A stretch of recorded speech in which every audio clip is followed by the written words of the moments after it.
Hello everyone. Let's see our first question. Three friends, Soumya, Madhur and Geetika ate following food item in their breakfast. देखो यहाँ पे क्या है कि three friends हैं, सौम्या है, मधुर है और गीतिका है। ये तीनों क्या कर रहे हैं कि अपने जो ब्रेकफास्ट कर रहे हैं उसमें कुछ आइटम खा रहे हैं। ठीक है, तो सौम्या ने क्या खाया, noodles and milk, noodles plus milk. Noodles के साथ क्या खाया सौम्या ने, मिल्क खाया। मधुर क्या खाता है, bread plus omelette plus milk खा रहा है। और गीतिका क्या खा रही है, bread and butter, eggs and apple. तो आपसे पूछा गया है who among them has taken a healthy and balanced diet in her breakfast, कि इनमें से किन बच्चों ने अपने जो ब्रेकफास्ट है उसमें हेल्दी और बैलेंस्ड डाइट ली है। ठीक है, बैलेंस्ड डाइट उसमें जिसमें सारी चीज़ें होनी चाहिए, हमारी बॉडी के लिए जो हेल्दी होती है वो होती है बेटा। तो बैलेंस डाइट होनी चाहिए और हेल्दी हो, ऐसा किसने खाया है। तो देखिए सौम्या है यहाँ पे, हमारे पास देखिए आंसर देखिए, सौम्या ने खाया, गीतिका ने खाया, मधुर ने खाया, या डी बोथ मधुर एंड गीतिका ने खाया। तो यहाँ पे हमारे पास देखिए आंसर क्या रहेगा। तो यहाँ पे देखिए सौम्या ने क्या खाई, नूडल्स प्लस मिल्क। तो नूडल्स तो देखो हमारे बॉडी के लिए ज़्यादा अच्छे नहीं होते, तो ये कोई हेल्दी ब्रेकफास्ट नहीं हुआ हमारा, ये तो कैंसिल आउट हो गया। ठीक है, तो सौम्या तो हो नहीं सकता। मधुर देखिए, तो मधुर हमारे पास क्या हो जाएगा, मधुर ने ब्रेड ऑमलेट और मिल्क खाया। ठीक है, तो ज़्यादा देखो ब्रेड ऑमलेट और ये भी थोड़ा वो ठीक नहीं है ब्रेकफास्ट के लिए। अब गीतिका का देखते हैं कि ये भी मतलब ठीक है, लेकिन गीतिका का फिर भी देखते हैं। गीतिका ने देखो क्या खाया, ब्रेड एंड बटर खाया, साथ में उसने एग भी लिया और एक प्रोटेक्टिव फूड भी खाया है यहाँ पे। ठीक है, तो ये सारे देखिए उसने प्रोटेक्टिव फूड भी खाया है यहाँ पे। तो इसमें बैलेंस डाइट, इसमें सारी चीज़ें, उसका ब्रेड भी है, बटर भी है, यहाँ पे एनर्जी गिविंग फूड भी है, बॉडी एग्स हमारा बॉडी बिल्डिंग फूड हो गया और एप्पल हमारा प्रोटेक्टिव फूड हो गया। ये देखिए गीतिका ने तीनों फूड यहाँ पे लिए हैं, तो ये हम इसकी क्या होगी, तीनों फूड इसके कंप्लीट है तो बैलेंस डाइट होगी। तो गीतिका ये हमारे पास क्या हो जाएगी, आंसर हो जाएगी। तो यहाँ पे भी हमारा क्या रह जाएगा, आंसर होने वाला है। सेकेंड क्वेश्चन देखिए, सेकेंड क्वेश्चन हमारा, Rohan's mother asked him to wash his hands before eating, this is to keep away.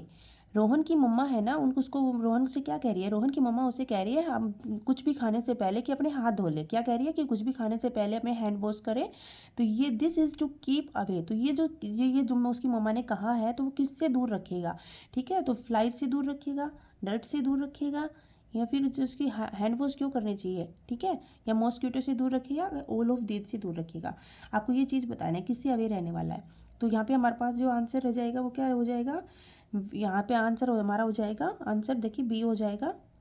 Answer B हमारा क्या है, डर्ट। हम हैंड वॉश करते हैं क्योंकि हमारे हाथों पे बहुत सारी डर्ट होती है, इसलिए हमें क्या करनी चाहिए, हैंड वॉश करनी चाहिए। We should always wash our hands before eating to keep away germs, dirt and dust present in our hands. Okay, तो यहाँ पे हमारे पास बी क्या हो जाएगा, राइट आंसर। नेक्स्ट क्वेश्चन देखिए, question number third, which of this statement is not correct for water.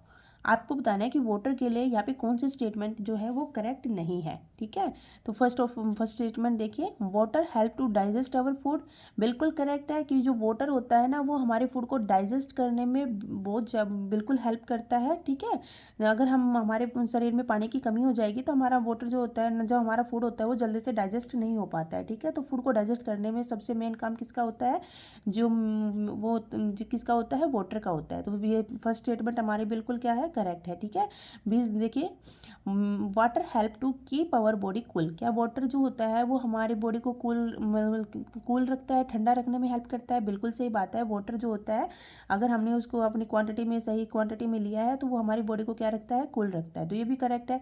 Water C option देखिए, water help to build our body, क्योंकि यहाँ पे कह रहा है कि जो वाटर होता है ना वो हेल्प करता है हमारी बॉडी को बनाने में, हमारी बॉडी को बनाने में हेल्प करता है। देखिए डी ऑप्शन देखिए, water help to flush out waste from our body, water जो होता है वो हेल्प करता है जो हमारी बॉडी का जो वेस्ट मटेरियल होता है उसको फ्लश आउट करने में। बिल्कुल सही बात है, अगर वाटर ही होता है जिसको हम वेस्ट मटेरियल हम यूरिन के थ्रू बाहर निकाल देते हैं या फ्लश आउट करते हैं, तो जो हमारा क्या होता है कि ये वाटर हेल्प करता है। तो सी ऑप्शन देखिए, सी ऑप्शन क्या कह रहा है कि water help to build our body, क्योंकि वाटर जो होता है वो हमारी बॉडी को बिल्ड करने में हेल्प करता है। नहीं, बिल्कुल यहाँ पे ये क्या हो जाएगी, ये स्टेटमेंट यहाँ पे हमारी क्या है, इनकरेक्ट है।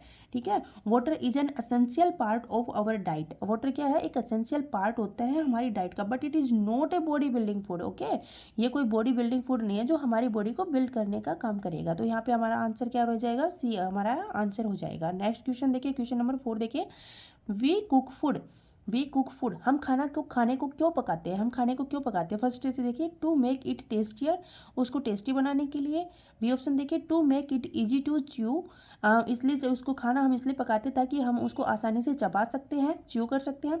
एंड सी ऑप्शन देखिए टू किल द जम्स, या फिर उसके जम्स जो खाने में जो जम्स होते हैं उसको जम्स को किल कर दिया जाए, ठीक है। तो डी ऑप्शन हमारा है ऑल ऑफ दिस। तो देखिए वी कुक फूड, हम कुक को फूड टेस्टी बनाने के लिए भी करते हैं, फूड जो होता है उसको कुक क्यों करते हैं, टेस्टी बनाने के लिए भी करते हैं, और आसानी से हम उसको चू भी कर सके इसलिए भी करते हैं, और जो उसके अंदर जो खाने में जो जम्स होते हैं फूड में हमारे उसको भी किल करते हैं, ठीक है। तो इसलिए हम क्या करते हैं, फूड को कुक करके खाते हैं। तो यहाँ में सारे आंसर क्या है, करेक्ट है। तो डी हमारा क्या हो जाएगा, यहाँ पे आंसर हो जाएगा। ओके, यहाँ पे देखिए क्वेश्चन नंबर 5 देखिए, Joy was eating too many sweets, Joy जो एक बच्चा है वो क्या करता है, बहुत ज़्यादा स्वीट खाता है, ओके, बहुत ज़्यादा मिठाइयाँ खाता है। His mother said that it is not good for his, अब उसकी मम्मा क्या कह रही है कि जो ज़्यादा मिठाइयाँ खाएगा वो किसके लिए, उसके लिए सही नहीं होगी, उसके टीथ के लिए, ईयर्स के लिए, आइज़ के लिए और नोज के लिए। तो किसके लिए सही नहीं रहेगी, ऑप्शन हमारा क्या हो जाएगा, अगर ज़्यादा मिठाई खाएगा तो क्या हो जाएगा, उसके दांत ही खराब होंगे ना, ज़्यादा मिठाई खाओगे, आप भी ज़्यादा जब मिठाई खाओगे तो दांत ही खराब होते हैं, तो हमारे उसकी टीथ क्या हो जाएगी, खराब हो जाएंगे। तो his mother said that it is not good for his teeth, उसकी टीथ के लिए बिल्कुल भी ये सही नहीं है। Eating too many sweets is harmful for our teeth.